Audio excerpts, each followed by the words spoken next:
They swear to God I'm an animal. What's up guys, Justin Eagle here, and I'm back with another video, and I'm back with Streetbeefs Origins, documenting the life and times of some of Streetbeefs elite.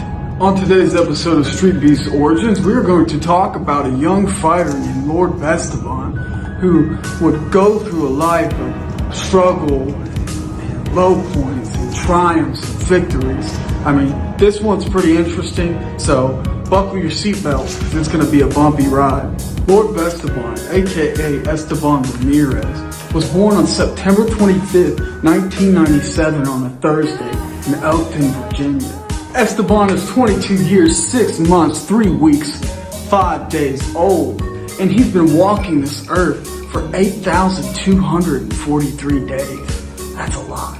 Now, Esteban's parents would split up at a young age, but his dad Rogelio would find love once again, and he would get remarried to then Esteban's stepmom, April, and she would have 2 kids of her own, a now stepson and stepsister, and now Esteban was a part of this whole new family. Now time would go on and time would go past, but Esteban, he would attend East Rockingham High School in Elkton, Virginia. Now as time would go on and time would go past, Esteban would embrace his new family with open arms. He was a good kid, but it was when he reached that kind of high school to young adult age is where his life would start to drastically change. As time would go on and time would go past, Esteban would start to hang around the wrong crowd and get influenced, and ultimately he started using and abusing prescription drugs. He would have a habit, then sell some to support his habit. He was using everything under the sun, from Xanny bars to pain medications to anything and everything he could get his hands on. And ultimately, that's what led to the night of June 6, 2017. And on June 6, 2017, tragedy would unfortunately strike, and Esteban would have a serious overdose that would land him inside the hospital. Now, I could talk about it, but what better way to talk about it than hearing from the man himself, so you can actually know exactly what he went through.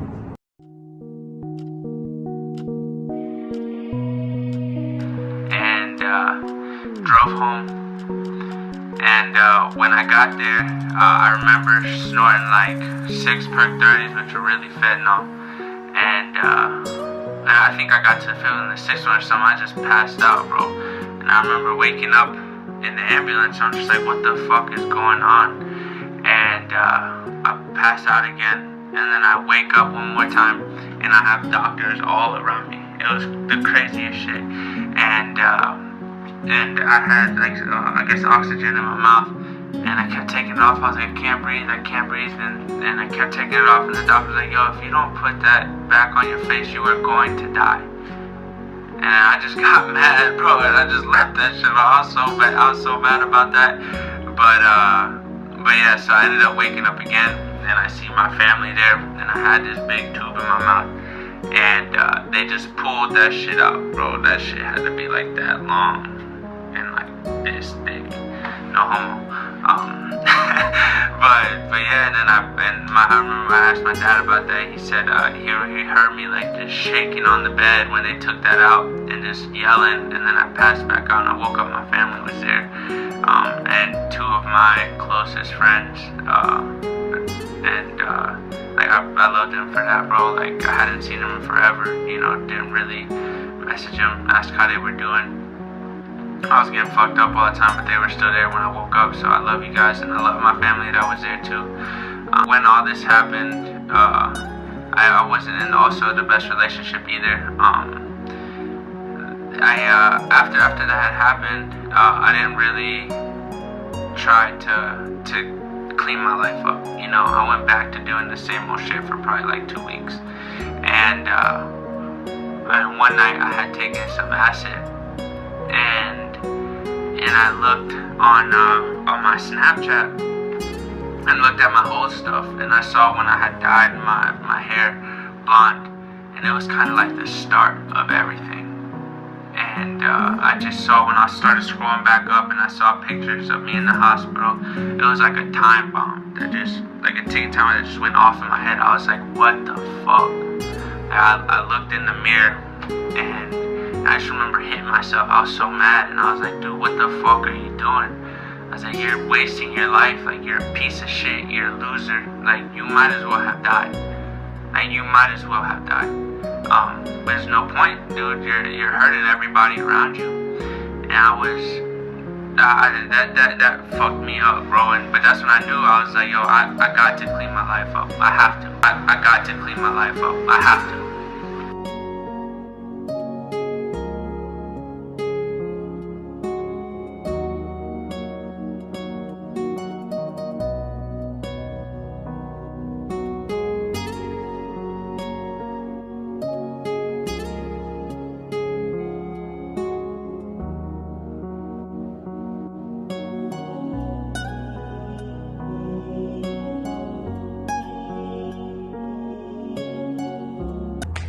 So, yeah guys, Esteban overdosed. He struggled with the realities of addiction, and this time the addiction hit back. After dealing with the struggles of addiction, Esteban would look to turn his life around. And after having that epiphany, he started looking at other options, things to keep him busy like hobbies or sports. And that's ultimately when he found the YouTube channel Streetbeefs. Now, Esteban has claimed that street beefs and combat sports in general have saved his life. They've given him purpose, they've given him something to do, something he's passionate about.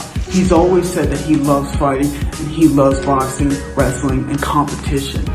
Throughout the throes of addiction, Esteban would put on some serious weight, and he would look to combat this through exercise and combat sports. Post-overdose and into his weight loss period, Esteban would become sad, depressed, feel as if he's stuck in a hole, and even every so often he would call his dad because he felt so lonely and alone. And ultimately, he was able to rise up from the ashes and lose the weight through exercise. He knew eventually it would come off, but he said that he felt like he was stuck in a hole that he never was going to get out of. Esteban was fighting an uphill battle. He was fighting belief. He was fighting detractors, people that were saying that he's still addicted to drugs. He had to prove everyone wrong, and it was an uphill battle. But ultimately, he did it. He climbed to the top. He lost the weight. He got drug-free, and he was victorious. He had done a complete 180. He had cut people out of his life. He had gotten rid of unhealthy relationships. And he also credits MMA and Harrisonburg for taking him in and treating him like family. After the wayward battle of addiction and post-weight loss, Esteban would feel like a new man, and he often thanks his family and his friends for always believing in him and always showing him love. And I can definitely respect that. But yeah guys, Lord Esteban also has a YouTube channel, so I'm going to link that down in the description. Go ahead and go over there, check it out, watch the videos, leave likes, leave comments, show some support. He also has an Instagram. It is Besteban_2 Besteban. If you're interested, you want to know more, just go over there and hit him up. Be like, hey, what's up, man? Love what you do. Leave something positive. Say what's up. Past all of it, past all the struggles Esteban has been through, we all know him as the person he is today. And he's an active member on the Streetbeefs fighting roster. He's a ref. He's a figurehead of the company. He's really done so many amazing things since then. And I think it's a real incredible story. I certainly hope that you guys enjoyed it. And yeah, guys, that's the end of the video. If you liked it, make sure to leave a like, comment, subscribe. And, you know, maybe I can do another one of these in the future. But yeah, thanks to, Esteban for reaching out to me. And yeah, guys, that's it. So have a good day. Esteban, being from Spanish descent, would be bilingual. That would mean that he would be fluent in both English and Spanish, and later on down the road, he would use his translation capabilities to help with some of the fighters who only spoke Spanish within the organization. Now, Esteban was also a big sports fan, and he enjoyed teams such as the New York Giants, the Philadelphia Eagles, the Bruins, and the Chicago Bulls. Now, Esteban would grow up, and eventually he would be into certain music like hip-hop, and some of his favorite artists were Wiz Khalifa, T-Pain, and Lil Wayne. And he even enjoyed some pop variations of hits like Carly Rae Jepsen's Call Me Maybe. Some of Esteban's favorite TV shows that he enjoyed was America's Got Talent and Ridiculousness and Wipeout.